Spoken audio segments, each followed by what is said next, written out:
Bom, agora vamos ver a classificação em relação à licença. Em relação à licença, os programas podem ser classificados como software livre ou software proprietário. Ok? Vamos verificar quais são as características que diz respeito a um software livre, ou seja, o que o programa precisa ter para ser considerado software livre. Em seguida, vamos falar do software proprietário. Então, um programa com a licença de software livre, e aqui é importante ressaltar que existem várias derivações de licença de software livre. Nós vamos falar somente dos requisitos mais amplos, ok? Então, um software considerado como livre, ele precisa ter definido quatro tipos de liberdade, chamados de liberdade 0, liberdade 1, 2 e 3. O que diz a liberdade 0? Para que um programa de computador seja classificado de acordo com a sua licença como software livre, é necessário que os usuários tenham a liberdade de executar o programa para qualquer propósito. Então, eu tenho um programa, eu quero usar. Executar significa utilizar esse programa, certo? Quero utilizar esse programa para qualquer propósito. Desde que ele resolva a minha necessidade, eu quero usar esse programa. Você pode? Pode. Você tem a liberdade de utilizar o programa, independente de para que você queira usar. Essa é a mensagem da liberdade 0.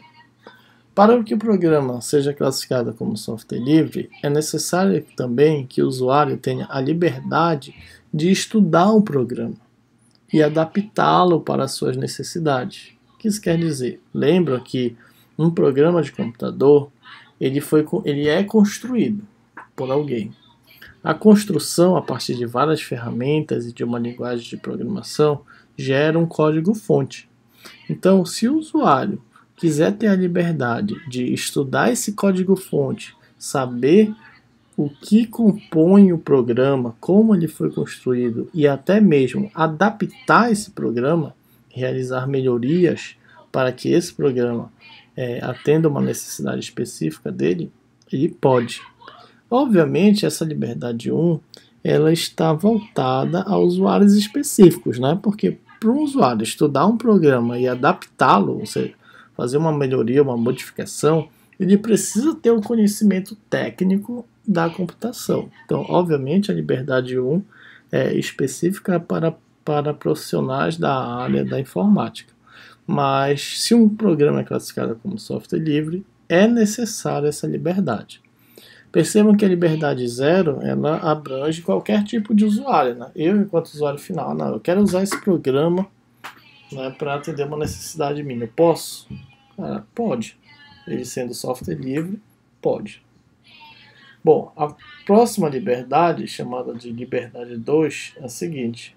O usuário precisa ter a liberdade de redistribuir cópias do programa de modo que você possa ajudar o seu próximo. Então essa também envolve os usuários finais. Você tem um programa. Olha, tu está precisando desse programa? Toma aí uma cópia. Pode instalar na tua máquina, se ele for de um programa do tipo desktop ou mobile, né? Pode instalar. Então você pode redistribuir cópias desse programa sem problema algum, né, na licença de programas do tipo software livre. Tá? Você não vai estar cometendo nenhum crime se estiver distribuindo cópias de programas do tipo software livre, certo? E por fim, para que o programa seja classificado como software livre, ele precisa ter a liberdade 3, a liberdade de modificar o programa e distribuir estas modificações, de modo que toda a comunidade se beneficie. Então lembra, essa aqui é uma liberdade parecida com a 1. Essa aqui a gente pode estudar e adaptar o programa. Nessa liberdade 3 a gente pode modificar também. Só que além de modificar, a gente pode fazer distribuição da nossa modificação. Olha, tinha um programa X. Aí eu fiz uma melhoria nesse programa X, agora eu tenho o programa X2. Eu posso distribuir o meu programa X2 à vontade? Pode. Você pode. A liberdade 3 te permite isso. Ok? Então, para que um programa seja considerado software livre, ele precisa ter essas liberdades. Nós podemos observar que as 4 liberdades do software livre, elas se concentram em 2 conceitos, que é a liberdade de uso e a liberdade de distribuição. Essa distribuição sendo modificada ou não. Essa distribuição sendo aperfeiçoada ou não. Então, as 4 liberdades, elas são concentradas nesses 2 conceitos, de uso e de distribuição. Um conceito equivocado que surge por aí, vocês provavelmente já devem ter ouvido falar, é software livre. Se é software livre, eu não preciso pagar por ele. Se é software livre, é de graça. Percebo que nós, ao estudar as 4 liberdades, em nenhum momento falamos que você não precisa pagar por ele ou falamos que ele é de graça. Nós não falamos isso. Nós falamos que você pode usar livremente e você pode redistribuir livremente. Não falamos se você vai ter que pagar ou não por isso. Tá? Então, o software livre não necessariamente vai estar atrelado a preço, a custo. Okay?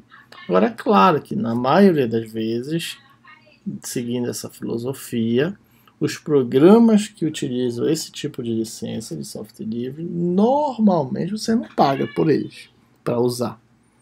Tá? Mas não necessariamente isso é regra. Isso não está definido nas liberdades. Tá? Que isso fique claro. Agora vamos falar dos programas proprietários. Ao contrário do software livre, software proprietário é aquele cuja cópia, redistribuição ou modificação possui alguma restrição imposta pelo seu criador ou distribuidor. Então, o software proprietário, como o próprio nome já diz, ele é de alguém, né? Ele é de propriedade de alguém. De quem é essa propriedade? De quem construiu esse programa. Tá? Ou de quem contratou as pessoas para construir, certo? Então, se a propriedade do programa é dele, ele vai definir as regras. Então, pode ser que ele te diga, olha, você pode usar esse programa. Você quer usar o programa? Pode usar o programa. Mas você não pode olhar o código-fonte e estudar o programa.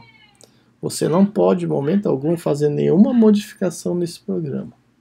Ou você não pode pegar esse programa que eu estou lhe dando para usar e copiar e dar para outras pessoas. Você não pode fazer cópias. Então pode ter essas restrições. Ou pode ter outro tipo de restrição. Olha, você quer usar esse programa? Pode. Quer copiar e distribuir? Pode distribuir, mas para um número determinado de pessoas, para até 5 pessoas. Lembra que a gente conversou que os programas desktop podem ter limitação de usuário? A limitação pode acontecer aqui, justamente nos softwares proprietários. Eles podem definir até quantos usuários podem utilizar aquele programa, a partir daquela licença. Olha, você pode usar, pode distribuir à vontade, mas jamais estudar como ele foi construído e muito menos modificar. Essas podem ser as regras.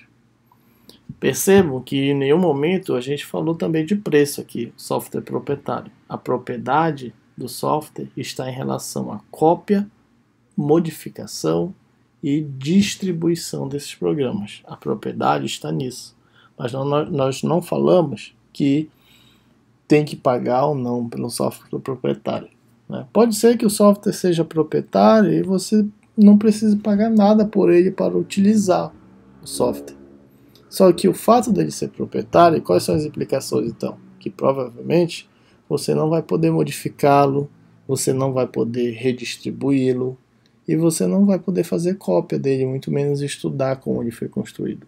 Este é o conceito da propriedade. Agora, claro, mais uma vez, assim como na maioria das vezes um software livre você não paga por ele, no software proprietário, normalmente você vai pagar por ele. você vai comprar a licença de utilização. Um caso clássico que você deve conhecer é do pacote Office da Microsoft, né? Os famosos Word, PowerPoint, Excel. Para a plataforma desktop, você tem que pagar, você tem que comprar a licença de utilização. Só que a partir do momento que você comprar a licença, você comprou a licença para quê? Para utilizar esse programa. Você pode modificar esse programa? Não. Você não comprou ele para isso. Você só comprou para usar. Você pode estudar esse programa, estudar, que eu digo, não é estudar as funcionalidades dele, e sim estudar como ele foi construído. Não, também. Você pode fazer cópias dele? Dependendo da licença, do quanto você pagou, você pode até fazer algumas cópias. Mas cópias, quantos números de cópias? Normalmente isso vai ser determinado. Okay? Então, a propriedade, software proprietário, a propriedade é em relação a isso. No próximo vídeo, nós vamos falar sobre o ciclo de desenvolvimento desses programas. Utilizamos tanto programas de computador, né? Como é que esses programas são construídos? Qual é o ciclo que se tem para construir um programa de computador? Falaremos isso na última parte da aula 7.